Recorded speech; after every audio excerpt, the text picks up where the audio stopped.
Ethan Miller froze in shock in the middle of the Manhattan sidewalk, the glow of streetlights casting long shadows around him. The clock was nearing 8, and the city's constant hum seemed to fade into the background against the scene unfolding before his eyes. A woman, exhausted and drenched in sweat, appeared carrying 2 infants in her arms. Children so small they could not have been more than a year old. "Please, take one of them. I can't do this anymore." Her voice was broken, barely more than a desperate whisper. Ethan blinked, certain he must have misheard. But then she stretched out her trembling arms, holding one of the babies toward him. "You don't understand. If I keep them both, I'll lose them both. But if you take one, at least he'll have a chance."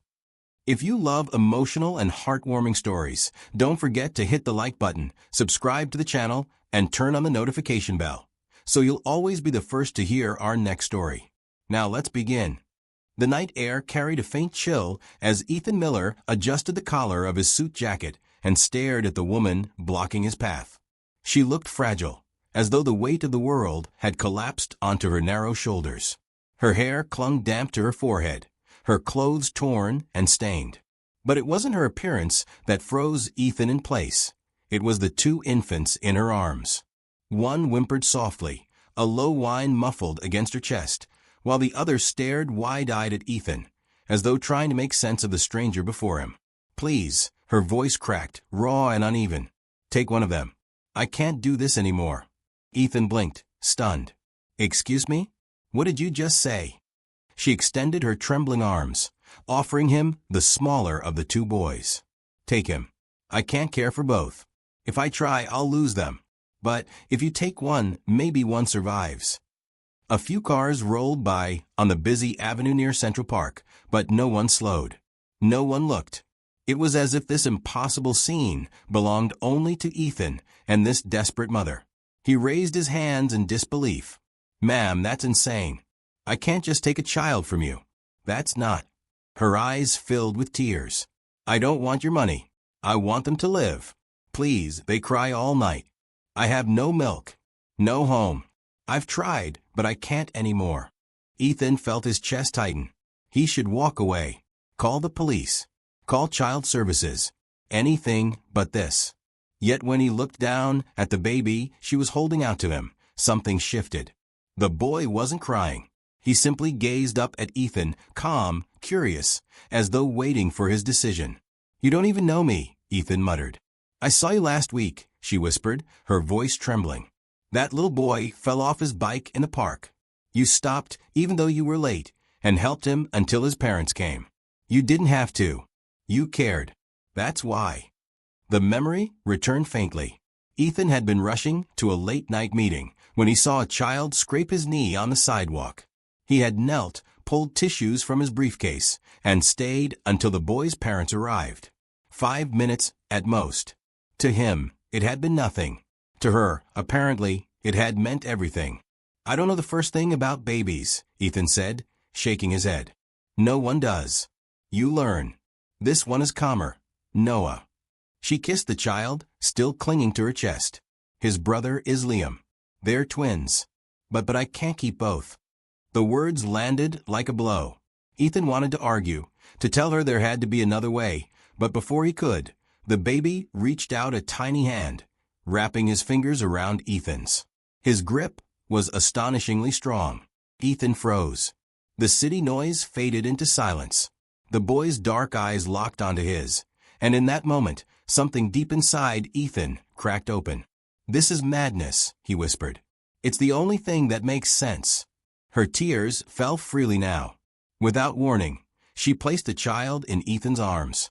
Instinctively, Ethan cradled the boy, terrified he might drop him. Noah was lighter than he expected, warm against his chest. His small breaths brushed softly against Ethan's shirt. "What's your name?" Ethan asked, his voice low. "Amanda," she answered, retreating with Liam still pressed to her. "That's all you need to know. Just care for him." "Wait," Ethan called after her, his pulse pounding. "How am I supposed to?"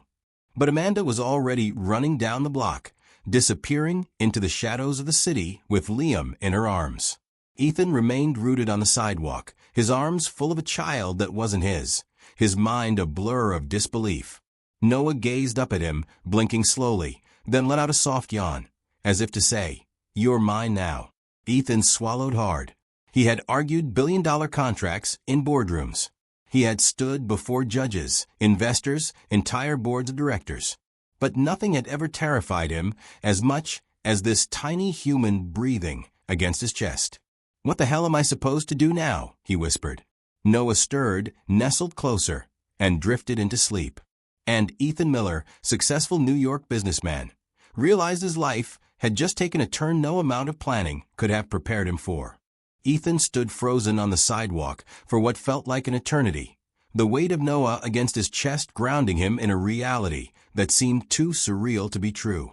The city moved on around him, horns blaring, taxis rushing by, the occasional laugh from people heading to dinner. Yet he remained still, holding a baby that was not his, abandoned by a woman whose name he had only just learned. Finally, his instincts pulled him toward the curb where his sleek black sedan was parked. He fumbled with the keys, managing to open the back door before realizing something obvious. There was no car seat, no place to secure Noah safely. He muttered under his breath, "Great. What now?" For a long moment, he simply stood there, rocking the baby gently, hoping Noah would stay asleep. He could leave him with the police, he thought, or drive straight to a hospital. But when Noah stirred, letting out the faintest whimper, Ethan's heart clenched. He couldn't just hand him over like he was nothing. "All right, kid. We'll figure this out together," he whispered, settling into the driver's seat with Noah carefully cradled against him. He drove 15 blocks through Manhattan at the slowest pace of his life, every bump in the road making his chest tighten with fear that the baby might slip, fall, break. By the time he pulled into the underground garage of his apartment building, Ethan's palms were slick with sweat. Inside the penthouse, silence greeted him, the kind of silence that once brought comfort but now felt deafening. He laid Noah gently on the leather sofa, surrounding him with cushions as makeshift barriers, and sprinted to the bedroom for blankets. When he returned, his heart skipped. Noah had rolled dangerously close to the edge. "No, no, no." Ethan scooped him up just in time, clutching him tightly. Noah made a small sound that almost resembled a laugh. Ethan exhaled, a shaky smile tugging at his lips. "You think this is funny, huh? You nearly gave me a heart attack." With no idea what to do next, Ethan dialed the only person he could think of, his secretary, Melissa. "Ethan," her voice croaked, heavy with sleep. "Do you know what time it is? I need your help. Do you know anyone, any babysitter, nanny, whatever, who can take care of a baby? Tonight." "A baby? Wait, you had a baby and didn't tell me." "It's not. Look, it's complicated. Do you know someone or not?" She sighed. "Not at this hour. But tomorrow morning I can call Mrs. Rivera. She's experienced, took care of my nephews." "But, Ethan, are you okay? You sound different." His eyes drifted to Noah, who was now gripping one of the buttons on his shirt with surprising determination. Ethan swallowed. "I'll manage until morning. Just call her." After hanging up, Ethan realized how unprepared he was. No diapers. No formula. No bottles. He set Noah down in the middle of the bed, surrounding him with pillows, and sprinted to the pharmacy on the corner. The clerk raised an eyebrow as Ethan staggered to the counter with a mountain of supplies: diapers, wipes, formula, bottles, pacifiers, powders. "First kid?" the clerk asked dryly. "Something like that," Ethan muttered. By the time he returned, Noah was screaming, a high, piercing wail that sent panic shooting through Ethan's veins. He rushed to pick him up. Hey, what's wrong? You hungry? Tired? What do I do?" He tried formula, fumbling with the directions on the can. Noah turned his head away. He checked the diaper, dry. He walked laps through the apartment, humming a tune he didn't even recognize. Nothing worked. Finally, out of sheer desperation, Ethan began softly singing the only thing that came to mind, a lullaby his mother used to hum when he was young. His voice cracked at first, awkward, but gradually steadied. To his astonishment, Noah's cries softened, then stopped. "There you go," Ethan whispered, relief flooding him. "See? We've got this." And then Noah promptly vomited all over his suit jacket. Ethan closed his eyes and groaned. "Fantastic. He peeled off the ruined jacket, cleaned Noah as best he could, and changed into an old t-shirt. For the rest of the night, he sat in the rocking chair by his bedroom window, holding Noah against his chest. Every time he tried to set the baby down, the crying began again. So he stayed there, motionless, exhausted, but unwilling to let go. Hours blurred together. The city outside never truly slept, but within Ethan's apartment, it was just him and this fragile little life. At dawn, with his eyes heavy and his head pounding, he looked down to find Noah fast asleep, his tiny hand still clutching the fabric of Ethan's shirt. Ethan exhaled, his throat tight. What have I gotten myself into? But even as he said it, a strange warmth filled his chest, a feeling he hadn't known in years. Responsibility, connection, something dangerously close to love. For the first time in his adult life, Ethan Miller had not closed a deal, attended a gala, or outshined a competitor. Yet as the morning sun spilled across his apartment, he realized he had accomplished something far greater. He had survived his first night as someone's father. By the time the doorbell rang at 7 sharp, Ethan was barely functioning. His shirt was wrinkled, his hair a mess, and his eyes bloodshot from a night of fractured sleep. He opened the door with Noah nestled in his arms, only to be met by a woman who carried herself with calm authority. "You must be Mr. Miller," she said with a warm but firm smile. "I'm Mrs. Rivera. Melissa called me." "Thank God," Ethan muttered, handing Noah over with both relief and hesitation. Mrs. Rivera adjusted the infant against her shoulder effortlessly. "How many months is he?" Ethan froze. "I don't know. 8, maybe 9. Her brows shot up. "You don't know. It's complicated." She studied him for a moment, but didn't press. Instead, she began rocking Noah gently, humming under her breath until his tiny body relaxed. Ethan let out a breath he hadn't realized he was holding. For the rest of the day, he tried to immerse himself in work, but his mind kept wandering back to Noah. When Mrs. Rivera called around noon to report that the baby wouldn't take the bottle unless Ethan was in the room, he felt both guilty and strangely proud. "This little one seems to have already decided who he trusts," she said softly. The words echoed in Ethan's chest. Trust. A baby's trust. Something he hadn't earned, yet somehow held. That evening, when he returned home, Mrs. Rivera was waiting in the kitchen with Noah perched happily on her hip. "He's been fussy, but better once I sang to him. Still, Mr. Miller, I have to ask, where is this child's mother?" Ethan hesitated. He hadn't prepared a lie. He could only offer the truth, as absurd as it sounded. "She gave him to me. On the street. Just handed him over and walked away with his twin." Mrs. Rivera stared at him, stunned into silence. "That's not something you hear every day." "No," Ethan said quietly. "It's not." 2 days later, his phone rang. The caller ID flashed with an unknown number. Against his better judgment, he answered. "Mr. Miller?" The voice was firm, professional. "This is Child Protective Services. We've received a report that you are in possession of a child who may not be legally yours. We need to speak with you immediately." Ethan's stomach dropped. He agreed to meet with them, knowing there was no point in running. The following afternoon, 2 caseworkers sat across from him in his living room, notebooks open, eyes sharp. Noah played on the rug nearby, batting at a stuffed giraffe Ethan had purchased in a panic spree at a toy store. "Mr. Miller," one of the caseworkers began, "do you understand that taking a child from a parent without legal documentation is considered highly irregular?" "Yes," Ethan admitted, his throat dry. "But what was I supposed to do? Leave him on the street?" She was desperate, crying, begging me to take him. If I'd walked away, I'm not sure either of those boys would have survived the night. The second caseworker leaned forward. "You said boys. Where is the other child?" "With the mother," Ethan replied. "Last I saw, she was running into the night with him." The caseworkers exchanged a glance. "We've located her," one of them said after a beat. "Amanda Johnson. She's been staying in a women's shelter in the Bronx with the other infant, Liam. Both appear malnourished, but stable." Ethan's chest tightened. Relief mingled with guilt. Amanda had survived. Liam was safe. Yet part of him dreaded what would happen next. You'll both be required to attend a hearing, the caseworker continued. The court will determine custody arrangements and the welfare of the children. Until then, Noah remains in your care, but under strict supervision. The courthouse felt cold, sterile, when the day arrived. Ethan walked in with Noah balanced against his shoulder, while Amanda sat at the opposite side of the room, clutching Liam tightly. Her eyes darted up once to meet his, then quickly dropped in shame. The judge's voice carried across the room. Ms. Johnson, why did you attempt to give your child to a stranger? Amanda's lips trembled as she lifted her gaze. Because I knew he was a good man. I saw him help a child once, someone he didn't know.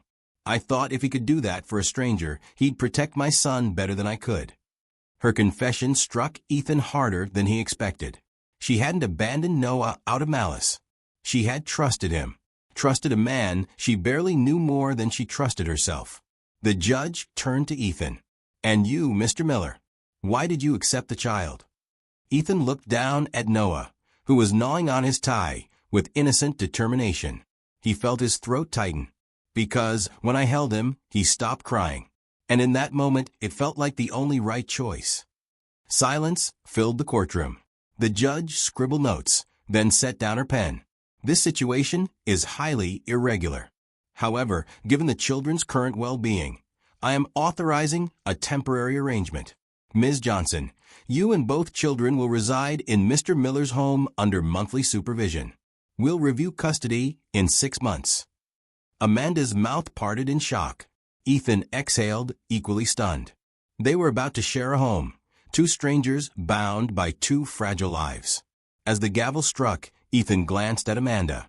For the first time, she didn't look away. And though her eyes were filled with fear, there was also something else. Hope. The first days under the new arrangement felt unreal. Ethan had spent years building a life that was orderly, predictable, and under his full control. Now his penthouse in Manhattan was filled with the cries of 2 babies, the clatter of bottles, and the quiet presence of a young woman who barely spoke to him. Amanda moved through the apartment cautiously, as if afraid she might break something or be told to leave at any moment. She woke early, fed the twins, and cleaned up before Ethan even left for work. When he thanked her, she just nodded, her gaze fixed on the floor. You don't have to cook for me, he told her one evening, finding a plate of pasta waiting in the fridge. I know, she replied softly, but it was easier to make extra. Her voice carried no expectation, no warmth, only survival. Ethan watched her with growing curiosity. Beneath the exhaustion, there was resilience. And when she smiled at Noah or Liam, the whole room seemed to soften. It wasn't long before the past came crashing back. One Saturday morning, the intercom buzzed.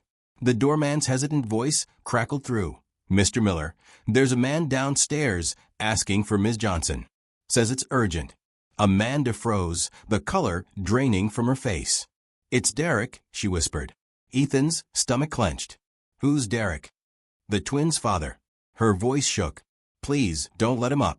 Ethan didn't hesitate. He rushed downstairs, where a tall, wiry man paced near the lobby entrance. His eyes were bloodshot, his posture aggressive. So, you're the guy? Derek sneered the moment Ethan approached. The millionaire savior? Playing house with my kids. Ethan planted himself between Derek and the elevator. You need to leave. They're my children, Derek snapped. I have every right to see them. You gave up that right when you abandoned them, and their mother, Ethan shot back. His voice was low but steady. Derek laughed bitterly. She told you her sob story. Huh? Probably left out the part where she's a liar. She's good at making people feel sorry for her. Ethan's jaw tightened. You hurt her, didn't you? Derek's smirk faltered for a split second. Then his face hardened. This isn't over. You can't keep them from me. If you try, Ethan said, pulling his phone from his pocket, the police will. Derek glared at him, muttered a curse, and stormed out onto the street. When Ethan returned upstairs, Amanda was trembling. She clutched Liam tightly, her eyes red. He'll be back, she whispered. Then I'll be here, Ethan promised. And for once, Amanda didn't look away. Life slowly fell into rhythm after that. Ethan rearranged his schedule, working from home several days a week to help. The once pristine apartment was now cluttered with toys, diapers, and laundry, but for the first time in years, Ethan didn't mind. He discovered that Noah loved bouncing to piano music, while Liam preferred quiet cuddles with picture books. He laughed the first time Noah tried to crawl into his briefcase, and his heart nearly burst when Liam's first word, soft, hesitant, was Mama. Amanda began to change too. She found part-time work as a seamstress at a small shop in Queens, her confidence slowly resurfacing. She cut her hair short, and when Ethan complimented her, she blushed like she hadn't in years. One evening, after the twins were asleep, Ethan found her in the kitchen folding tiny clothes. "You don't have to do all this," he said gently. She looked up. "I want to. It's been so long since I felt like I had a home." Something stirred in Ethan's chest. "This is your home now." Amanda's eyes glistened, but she didn't reply. The months that followed were filled with small, quiet victories. Noah took his first steps in the living room while Ethan was on a conference call. Amanda laughed until tears streamed down her face as the toddler wobbled toward him. Liam developed a fascination with drawing, carefully coloring inside the lines while Noah scribbled with wild abandon. The apartment, once sterile, became a place of warmth. Dinner times were noisy, messy affairs. Saturday mornings meant trips to the park. And every night ended with the same routine, Amanda humming softly while Ethan carried the boys to bed. But beneath it all lingered unspoken questions. What would happen when the court reviewed their case again? Would Amanda and the boys leave, disappearing from Ethan's life as suddenly as they had arrived? One evening, as they watched the twins play on the rug, Amanda broke the silence. "Do you regret it?" Ethan turned to her. "Regret what?" "Taking Noah that night. Letting me and the boys stay here. Letting your life change." He looked at her, at the two children laughing together on the floor, at the chaos and the love that had seeped into every corner of his world. And he shook his head. "No, not for a second." Amanda's breath caught, and for the first time, she allowed herself to smile fully, without fear. In that moment, Ethan realized the truth. They weren't just surviving together. They were becoming something greater. They were becoming a family. 6 months later, the courthouse once again loomed over them. Ethan carried Noah on his hip, while Amanda held Liam close, her hands trembling despite the brave face she wore. The boys, now sturdier and louder, seemed unaware of the tension hanging in the air. The judge reviewed the case file slowly, her eyes scanning the reports from social workers. "Both children are healthy, well cared for and thriving," she read aloud. "Ms. Johnson has secured stable employment. Mr. Miller has provided consistent housing and support. The question is whether this arrangement remains in the best interest of the children." Ethan's heart pounded. If the court decided against them, Amanda might lose the boys, or worse, they might be placed with strangers.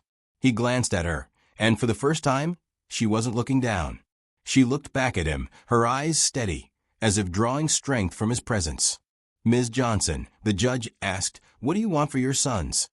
Amanda's voice wavered, but her words were clear. "I want them safe. I want them to grow up loved. I want them to stay with the man who saved them when I couldn't." The judge turned to Ethan. "And you, Mr. Miller?" Ethan adjusted Noah, who was tugging at his tie, and said simply, "They're not just her children anymore. They're mine too. We're a family now." Silence filled the courtroom. Finally, the gavel struck. Custody will remain with Ms. Johnson, with full guardianship shared by Mr. Miller. Case closed. Outside, rain drizzled softly against the steps of the courthouse. Amanda stood quietly, staring at the gray sky. "So that's it. We get to stay together." Ethan nodded. "Not just stay together. Build something. For them. For us." She met his eyes, her lips trembling into a small smile. For the first time, there was no shame in her gaze, only hope. Noah squealed in Ethan's arms, reaching for his brother. Liam laughed in Amanda's. And in that moment, under the rain, they knew the truth. Family wasn't about blood. Family was about choosing to stay, choosing to fight, choosing to love. And they had chosen each other. Which part of this story touched you the most? Share your thoughts in the comments below. I'd love to read them. And don't forget to subscribe to the channel and turn on notifications so you won't miss any of our next emotional stories.